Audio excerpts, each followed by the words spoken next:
नमस्कार, मैं रितेश, आपका हमारे YouTube चैनल पर स्वागत है। आज हम जानेंगे सी प्रोग्रामिंग में स्टोरेज क्लास क्या होता है।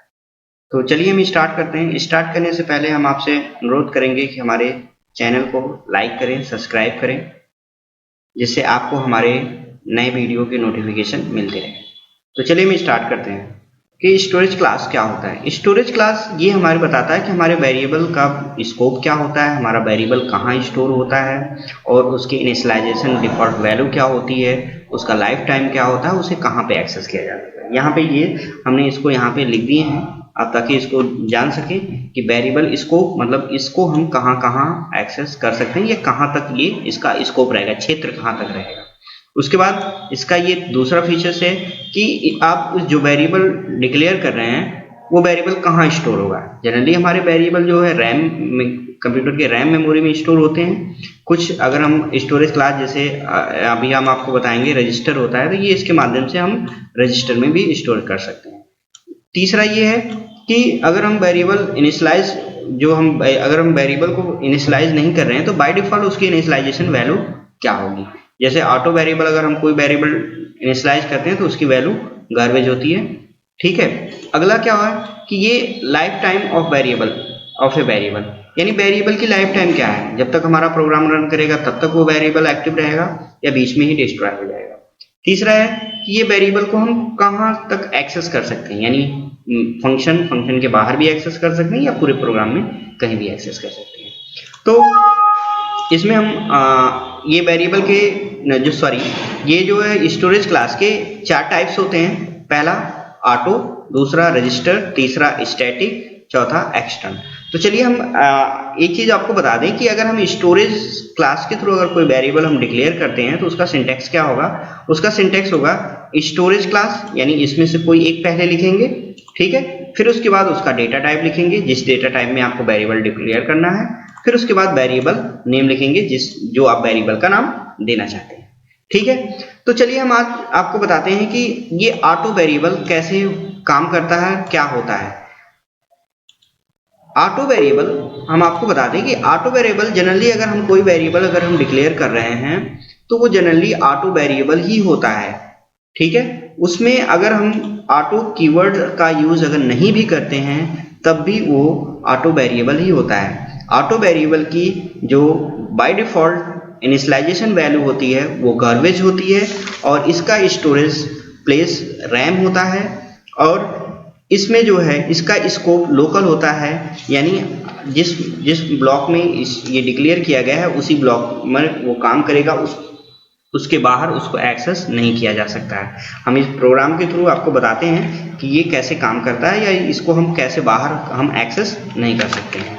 Has include studio.h has include onu.h, फिर उसके बाद मेन फंक्शन, फिर हम यहाँ पे एक वेरिएबल लेते हैं इंट मान लीजिए हम ए ले लिए, इंट सिंगल ए ले लेते हैं, ठीक है। कुछ भी आप नाम ले सकते हैं, ठीक है, आपकी ज़रूरत के अनुसार, ठीक है। तो ये एक ए नाम का जो वेरिएबल है ये एक ऑटो वेरिएबल है और इसका जो है स्टोरेज प्लेस है वो रैम है। इसका बाय डिफॉल्ट वैल्यू गार्बेज हो सकती है, कहीं कहीं पे किसी सिस्टम पे ये बाय डिफॉल्ट 0 भी ले लेता है, ठीक है। अब अगर हम यहाँ पे इसको प्रिंट करा के हम देख लेते हैं। प्रिंट यहाँ पे पहले हम लिख देते हैं CLRSCR, फिर उसके बाद प्रिंट F,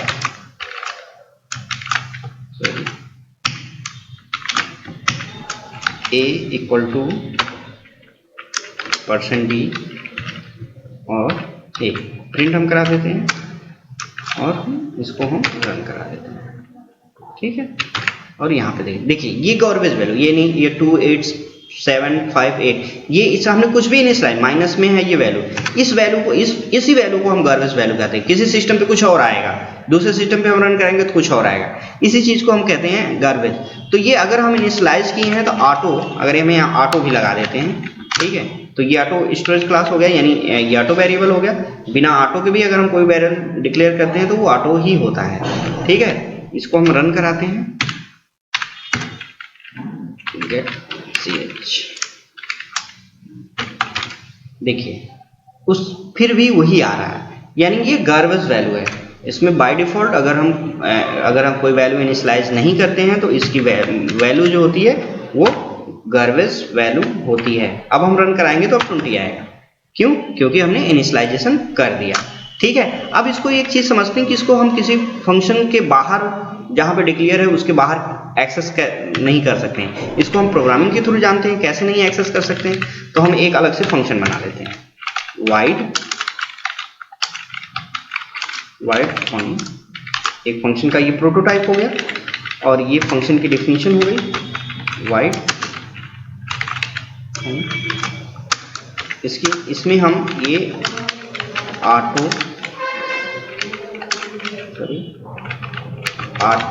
बी नाम का एक वेरिएबल लेते हैं, in B.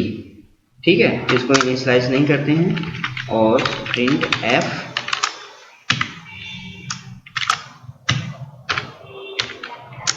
B equal to %d comma B और सेमीकोलन, और उसके बाद इसको हम बंद कर देते हैं।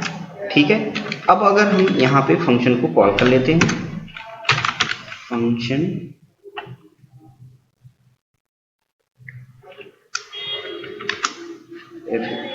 यहाँ पे हम फंक्शन को कॉल कर लेते हैं, और अगर हम अब यहाँ पे हम ये बी को प्रिंट कराते हैं, बी को सपोज दैट यहाँ बी को हम प्रिंट कराएंगे तो ये एरर आएगा। क्यों एरर आएगा? क्योंकि ये बताएगा कि ये जो वेरिएबल बी जो है इसका दायरा यहीं तक है, इसका स्कोप इस ब्लॉक से लेके इस ब्लॉक तक का है, इसके बाहर इसको एक्सेस नहीं किया जा सकता है। रन करा के हम देखते हैं, देखिए एरर आ रहा है ना कि अनडिफाइंड सिंबल, यानी ये इसको यहाँ पे डिफाइन ही नहीं हुआ, जबकि ये डिफाइन यहाँ पे हुआ है। ठीक है, अगर आप कहेंगे कि नहीं ऑटो हटा दीजिए तब भी वही रह रहेगा, क्योंकि बाय डिफॉल्ट अगर हम ऑटो कीवर्ड नहीं लगाते हैं तब भी वो ऑटो वेरिएबल होता है। ठीक है, तो ये आ गया। ठीक है, अब देखते हैं, अगर हम यहाँ पे ए लगा देते हैं तो अब एरर नहीं आएगा। क्यों? क्योंकि यहाँ पे ये आएगा, इसको प्रिंट करेगा, फिर यहाँ पे आएगा, फिर इसको प्रिंट करेगा। ठीक है, देखिए प्रिंट किया, यहाँ पे भी बी की वैल्यू गार्बेज हुई। क्यों? क्योंकि हमने बी को इनिशियलाइज नहीं किया है। यहाँ पे देख रहे हैं आप लोग, बी को हमने इनिशियलाइज नहीं किया था। ये भी एक लोकल वेरिएबल है, यानी ऑटो वेरिएबल है, ये यहाँ से लेकर यहीं काम करेगा। इस चीज को लोकल वेरिएबल भी बोलते हैं। इस ब्लॉक का लोकल वेरिएबल है, इसकी वेरिएबल की लाइफ टाइम इसी फंक्शन तक है, यानी जब तक ये फंक्शन एक्टिव रहेगा तब तक ये वेरिएबल एक्टिव रहेगा। और इसका जो है garbage value by default garbage value है। अगर हम इसको इनिशियलाइज कर देते हैं, एक बार फिर से दिखा देते हैं, ये गार्बेज वैल्यू है। ठीक है, यहाँ पे हम इसको इनिशियलाइज कर देते हैं, 7 लिख देते हैं। अब हम रन कराएंगे तो ये 7 होगा। ठीक है, तो लोकल वेरिएबल को हम किसी ब्लॉक के अंदर ही, ऑटो वेरिएबल को हम उसी के ब्लॉक के अंदर ही एक्सेस कर सकते हैं, उसके बाहर एक्सेस नहीं कर सकते हैं। उसकी गार्बेज वैल्यू होती है बाय डिफॉल्ट, और जो होती है, और इसका कीवर्ड्स ऑटो होता है। इस प्रोग्राम को आप लोग स्क्रीनशॉट ले लीजिए एक बार। ठीक है, आप इसको खुद ट्राई करिएगा। ठीक है, स्क्रीनशॉट ले लीजिए। आई होप आपको ऑटो स्टोरेज क्लास समझ में आ गया होगा। ठीक है, आप इसको खुद करके चेक करिएगा। हमारे चैनल को लाइक करें, सब्सक्राइब करें। धन्यवाद।